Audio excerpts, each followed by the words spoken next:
ബഹുമാനം.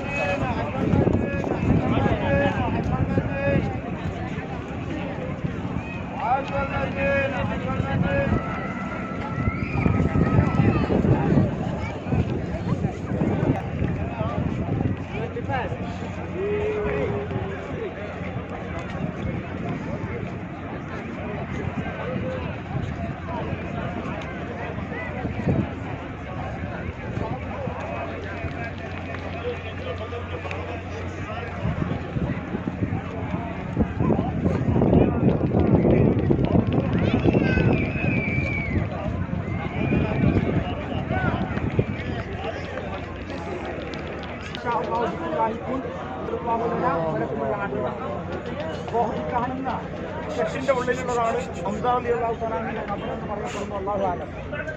ഈ കാണുന്ന കെട്ടിന്റെ മുസ്അബ് ബിൻ ഉമൈർ എന്ന് പറഞ്ഞ പ്രഗത്ഭനായ ഒരു സഹാബിയുടെ ഖബർ കൂടി അതിലുണ്ട്. അതുപോലെ അബ്ദുല്ലാഹി ബിൻ ഉമൈർ, പിന്നെ അബ്ദുല്ലാഹി ബിൻ ജഹ്ഷ്, ഈ 4 സഹാബികളാണ് പ്രഗത്ഭരായ സഹാബികൾ പ്രതിക്കപ്പെട്ടത്. ഞാൻ വസ്തു പറയുന്ന ആ ചരിത്രമാണ് ഹംസ റളിയല്ലാഹു ചരിത്രമാണ്. മുസ്അബ് ബിൻ ഉമൈർ റളിയല്ലാഹു തആല അൻഹു മദീന പട്ടണത്തിലെ പ്രഗത്ഭനായ പ്രമാണിയായിരുന്നു, സമ്പന്നനായിരുന്നു. അദ്ദേഹം രാവിലെ എടുക്കുകയായിരുന്നു. രാവിലെ ഇവിടെ ഷഹീദായി കിടക്കുന്ന സമയത്ത് സഹാബികളിൽപ്പെട്ട അവരുടെ അനുചരന്മാരായ ആളുകൾ അദ്ദേഹത്തിൻ്റെ അടുക്കലുള്ള വസ്ത്രം കൊണ്ട് പൊതിഞ്ഞ് നോക്കുമ്പോൾ കാല് മറഞ്ഞാൽ തല മറക്കാൻ കഴിയില്ല, തല മറഞ്ഞാൽ കാല് മറക്കാൻ കഴിയില്ല. അത്രയും ദരിദ്രനായി മാറി. എന്തിൻ്റെ പേരിൽ? ദീനിന് വേണ്ടി കൊടുത്ത്. അവൻ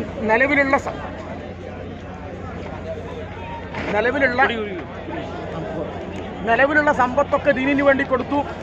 ബാക്കിയുണ്ടായിരുന്ന നിലവിലുള്ള ശരീരവും അള്ളാഹുവിൻ്റെ മാർഗത്തിൽ വിറ്റ് സ്വർഗം വാങ്ങി. എന്തിൻ്റെ പേരിൽ? അള്ളാഹ്ക്ക് ദീനിന് വേണ്ടിയുള്ള എല്ലാം കൊടുത്തിട്ട്.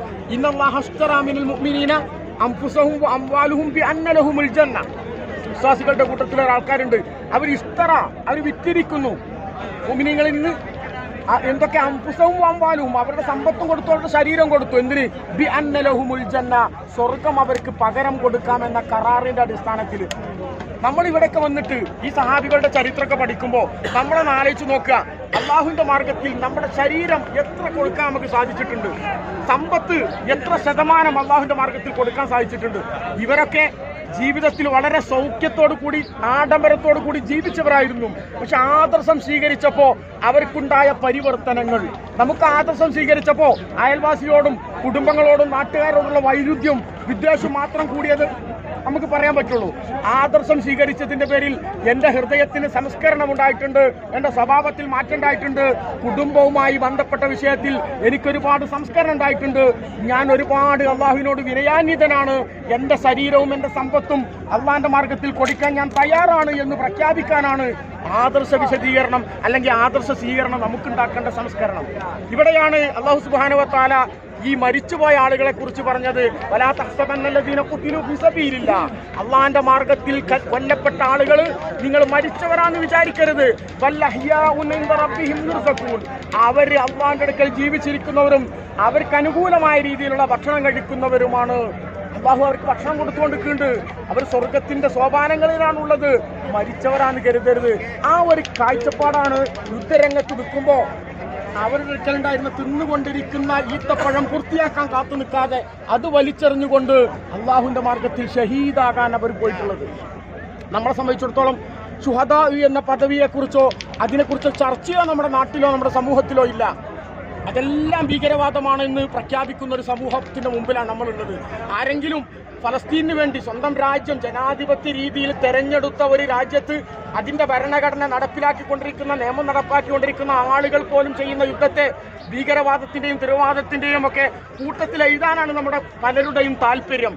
അവിടെയാണ് അള്ളാഹുവിന്റെ മാർഗത്തിൽ എന്നും വിൽക്കുന്ന ആളുകളുണ്ട്, സ്വന്തം ശരീരവും സമ്പത്തും വിൽക്കുന്ന ആളുകളുണ്ട്, ശരീരം ഷഹാദത്ത് പൂർത്തീകരിക്കാൻ വേണ്ടി പണിയെടുക്കുന്നവരുണ്ട്, അവർക്ക് അള്ളാഹുവിന്റെ സഹായം കിട്ടിക്കൊണ്ടിരിക്കുന്നുണ്ട്. അങ്ങനെ അള്ളാഹുവിനെ മാത്രം വിളിച്ചു പ്രാർത്ഥിക്കണമെന്ന് പറഞ്ഞു ഉഹുദിന്റെ രണാങ്കണത്തിൽ ഷഹീദായ 70 സഹാബികളുടെ മക്ബറയുടെ മുമ്പിലാണ് നമ്മളുള്ളത്. അവർ സ്വീകരിച്ച നെഞ്ചിലേറ്റിയ ആദർശം, ആ ആദർശത്തിന് വേണ്ടി സ്വന്തം കുടുംബത്തിലുള്ള, സ്വന്തം നാട്ടിലുള്ള, സ്വന്തം വീട്ടിലുള്ളവരോട് പോലും നേർക്ക് നേരെ യുദ്ധം ചെയ്തിട്ടാണ് അവരൊക്കെ സ്വർഗത്തിലേക്ക് പോയത്.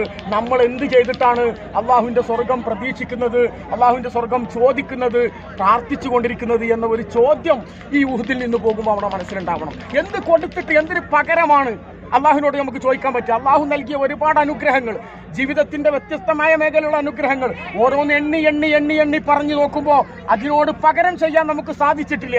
ഉള്ള ആരോഗ്യവും ഉള്ള സമ്പത്തും ഉള്ള ഒഴിവ് സമയവും ഇതൊന്നും കൊടുക്കാൻ നമുക്ക് സാധിച്ചിട്ടില്ല. പിന്നെ എന്തിനു പകരമാണ് അള്ളാഹുവേ നീ ഞങ്ങൾക്ക് സ്വർഗം തരണേ? ആ സഹാബികളുടെ പിന്മുറക്കാരാണ് ഞങ്ങൾ, ആ റസൂലുള്ളാഹിന്റെ ഇത്തിബാഉ സുന്നയുള്ള ആളുകളാണ് നമ്മൾ എന്ന് പറയുമ്പോൾ നമ്മൾ ആലോചിക്കുക, അള്ളാഹു നമ്മളിൽ നിന്ന് ഇഷ്ടപ്പെടുന്നത് സമർപ്പണമാണ്. ഇബ്രാഹിമി സമർപ്പണം, ഇസ്മായിലി സമർപ്പണം, ഹാജറയുടെ സമർപ്പണം. പ്രവാചകൻ സല്ലല്ലാഹു അലൈഹി വസല്ലം തങ്ങൾ 3 കൊല്ലം മലയിൽ കിടന്ന ചരിത്രം കണ്ടു മനസ്സിലാക്കി പോന്നവരാ. സ്വന്തം മക്കളെ കൈകൊണ്ട് 15 വയസ്സിന്റെ താഴെയുള്ള ഒരുപാട് മക്കളെ, 5ഓളം വരുന്ന മക്കളെ കബറിലേക്ക് വെച്ച പീഡനം അനുഭവിച്ച പ്രവാചകൻ, സുർക്ക എത്ര നല്ല കൂട്ടാനാണ് എന്ന് പറഞ്ഞ് ഭക്ഷണത്തിന്റെ പ്രാരാബ്ദം കൊണ്ട് 3 മാസക്കാലം അടുപ്പ് പുകയിപ്പിക്കാത്ത ആ പ്രവാചകൻ റൊട്ടിയും ഉണക്കറൊട്ടിയും അതുപോലെ കിട്ടാവുന്ന ഭക്ഷണങ്ങളൊക്കെ ഉപയോഗിച്ചുകൊണ്ട് ജീവിതം മുന്നോട്ട് കൊണ്ടുപോയപ്പോഴും സ്വർഗത്തിന്റെ ഉന്നതമായ പദവിയിലേക്ക് പ്രവാചകനെ അള്ളാഹു തെരഞ്ഞെടുത്തത് അവരനുഭവിച്ച പീഡനവും